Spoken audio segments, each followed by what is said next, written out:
시청자 여러분 안녕하십니까? 지방자치 중점 소식을 전하고 더 나은 지방자치의 방향성을 제시하는 지방자치 1번지입니다. 국민의당 김광수 의원이 13일 오후 2시 전북도청 회의실에서 국민연금 기금 운용본부 이전에 따른 경제 효과를 만들어내기 위한 정책 토론회를 개최했습니다. 유희광 기자의 보도입니다. 국민연금 기금운용본부가 전북 혁신도시 이전을 앞두고 있는 가운데 전북이 금융허브로 자리 잡기 위해서는 전략적 정책 마련이 이루어져야 한다는 지적이 쏟아지고 있습니다. 한국금융연구원의 연구 결과에 따르면 기금운용본부 이전에 따른 기대 효과는 지역 내 총생산 3,522억 원, 부가가치 4,530억 원, 소비 2,590억 원, 투자 5,534억 원 등 최대 1조 원 이상의 경제 효과가 발생할 것으로 예상되고 있습니다. 하지만 전북기금운용본부 이전과 관련해 1조 원 이상의 경제 효과를 실현하기에는 정책적 뒷받침이 부족하다는 것이 전문가들의 지적입니다.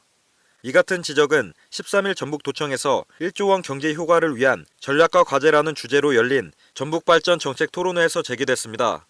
이 자리에서는 타 지역과는 차별화된 전북만의 금융타운 조성을 비롯한 전북 혁신도시 활성화와 연계하는 방안이 제안됐습니다. 또 금융타운 중심의 지역 금융서비스업 확대 성장 및 지역 전략 산업에 대한 후방 효과 창출 등 실질적인 전북의 경제 효과로 이어질 수 있는 전략적 정책 구상의 필요성이 제기됐습니다. 이 밖에도 정주 여건 마련을 통한 자본시장 기금운용 관련 서비스 전문 인력의 신속한 유입과 효과적 업무 수행 환경 조성이 주요 해결 과제로 제안됐습니다. 하지만 현재 금융시장에서의 전북의 존재감은 매우 낮은 데다 경제 규모마저 미미한 수준입니다. 그나마 전북의 수건 사업인 새만금 개발 사업이 대체 투자 실현 가능성이 높은 것으로 예상되면서 새만금 사업 인프라 개발을 위한 공공부문과 민간 운용사 확보의 필요성이 요구되고 있습니다. 한편 기금운용본부 이전을 계기로 전북이 금융허브로 발돋움하기 위해서는 합리적 기금운용 투자사업 발굴과 정책적 지원 등이 뒤따라야 할 것으로 판단되고 있습니다. KLN 유희광입니다. 전북 지역은 현재 65세 이상 노인 인구 비율이 2016년 5월 기준 18.1%에 달하는 등 노인의 사회활동과 노인 일자리 창출이 매우 절실한 상황입니다. 하지만 이와는 반대로 노인복지 예산을 삭감하기로 한 전라북도에 대해 환경복지위원회는 13일 기자회견을 열고 노인복지 예산 환원을 촉구하고 나섰습니다. 김성지 기자의 보도입니다. 전라북도의회 환경복지위원회가 노인복지 예산 환원을 촉구하고 나섰습니다.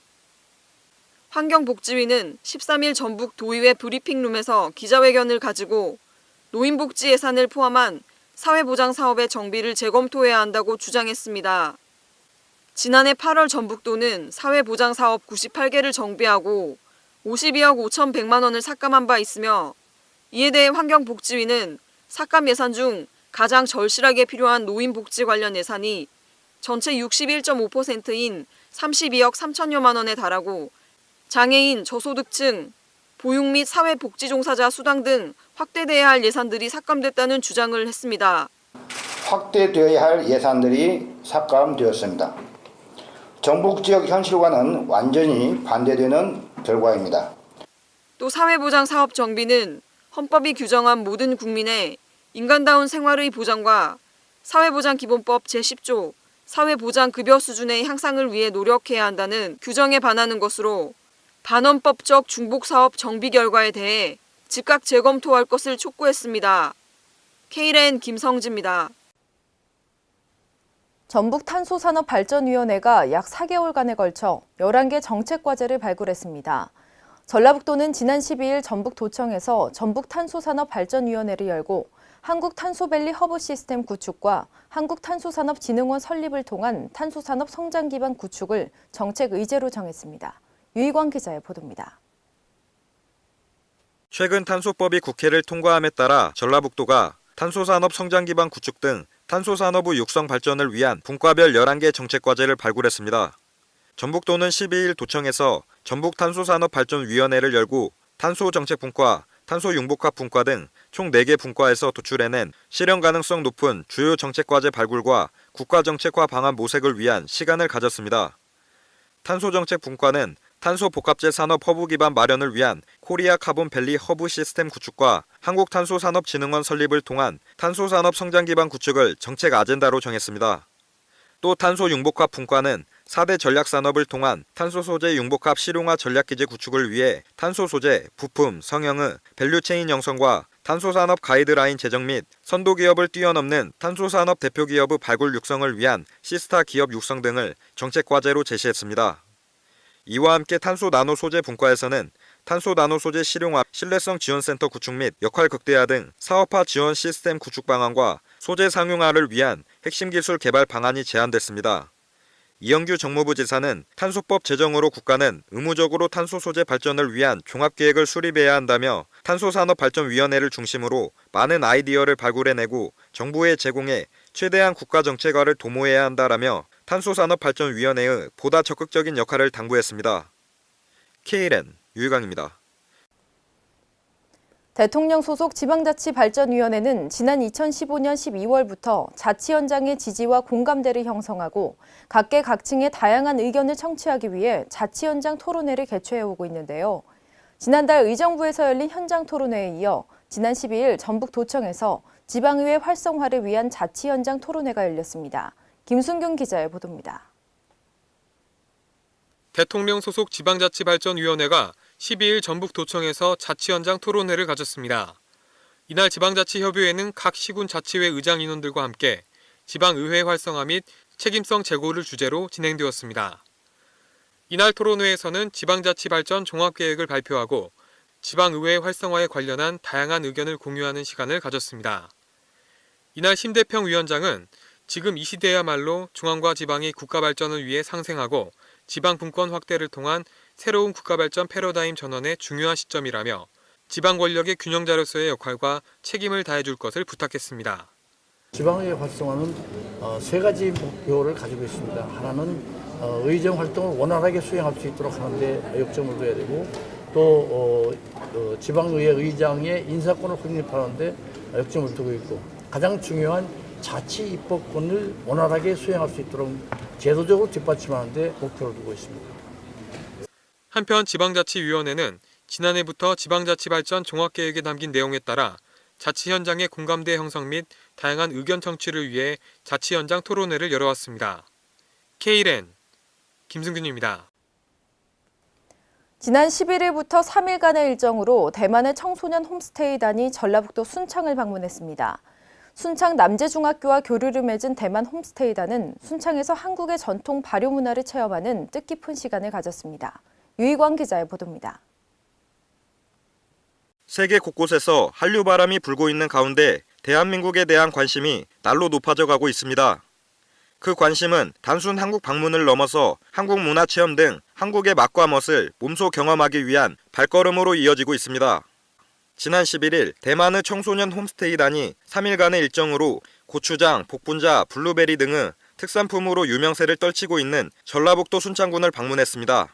이들은 대만 까오숑시 남제중학교 교직원을 비롯한 학생 20여 명으로 학교체험, 고추장 민속마을 및 장류박물관 견학, 옹기 만들기 체험 등 순창의 전통문화를 만끽했습니다. 또 순창군은 방한 대만 까오숑시 남제중학교 홈스테이단 순창 방문 환영식을 통해 이번 대만 홈스테이단 방문에 깊은 감사를 표했습니다. 홈스테이에 참여한 진가이 학생은 순창에서의 홈스테이는 두고두고 잊을 수 없을 것 같다며 대만에 돌아가서 대만 친구들에게 아름답고 즐거웠던 이곳에서의 이야기를 나누고 싶다는 말을 전했습니다. 한편 이번 순창을 방문한 대만 남제중학교는 대만 해양교통의 허브인 까오숑시에 위치한 학교로 지난 2014년부터 순창군과의 지속적인 문화교류를 이어나가고 있으며 오는 10월에는 순창군 학생들이 대만의 남제중학교를 방문해 대만 문화를 체험할 예정입니다. KLN 유희광입니다. 전라북도 정읍시와 전북과학대학교는 지난 11일 1% 재능나눔으로 101% 행복마을 만들기라는 주제로 농촌 재능나눔 축제를 성황리에 개최했습니다. 김성지 기자의 보도입니다. 전라북도 정읍시와 전북과학대학교는 1% 재능나눔으로 101% 행복마을 만들기라는 주제로 농촌 재능나눔 축제를 11일 성황리에 개최했습니다. 농촌 재능나눔 축제는 정읍 북부 노인복지관에서 진행됐으며 이날 기념식에는 김생기 정읍시장, 황인창 전북과학대학교 총장 등 관계자와 지역 주민 500여 명이 참석했습니다. 그래서 이 재능 나눔을 통해서도 우리가 정신 건강을 더욱 잘 유지해서 여름을 건강하게 잘 지내시기 바랍니다. 감사합니다.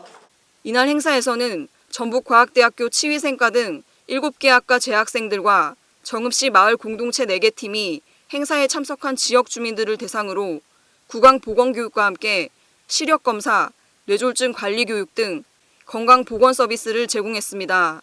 또 다문화 가정의 학생들이 평소 타국의 음식 문화에 생소한 지역 주민들에게 자국의 음식을 선보였으며 이와 함께 임용 봉사, 예술치료 공연 및 전통놀이와 차, 타로 체험 등의 다양한 재능 나눔 활동을 펼쳐 주민들로부터 큰 호응을 얻었습니다. K랜 김성지입니다. 국내 미출시된 증강현실 모바일 게임 포켓몬고가 강원도 속초에서 가능한 것으로 알려져 속초로 떠나는 게임 팬들이 늘고 있습니다. 지난 6일 미국, 호주, 뉴질랜드 등 정식 출시된 포켓몬고는 폭발적인 인기를 끌며 전 세계적으로 큰 반응을 얻고 있는데요. 우리나라의 경우에는 구글 GPS 서비스가 되지 않아 게임이 불가했는데 속초를 비롯한 강원도 북부 지역이 서비스 가능 지역으로 알려져 이 소식을 들은 게임 팬들이 속초로 향하고 있습니다. 전라북도 전주 시내 여고에서 기말고사 시험 문제가 사전 유출됐다는 의혹이 제기돼 논란이 빚어졌습니다. 해당 학교 측은 공정성에 문제가 있을 수 있다고 판단해 오늘 재시험을 치르기로 했습니다. 도교육청 관계자는 시험 문제가 실제 유출된 것인지 정확한 진상조사를 거쳐 문제 유출 의혹을 받고 있는 해당 교사에 대한 징계 요구 등을 검토할 것이라고 말했습니다. 경기 남부경찰청 지능범죄수사대는 학교 복합화 시설인 이음터 건립사업 추진 과정에서 과도하게 예산을 집행한 정황을 포착해 화성시청 담당 부서를 압수수색했습니다. 경찰은 오늘 오전 화성시청 평생교육과 등을 압수수색한 자료를 분석한 뒤 관련자를 불러 조사할 계획입니다. 이상으로 지방자치 1번지를 마칩니다. 시청해주신 여러분 고맙습니다.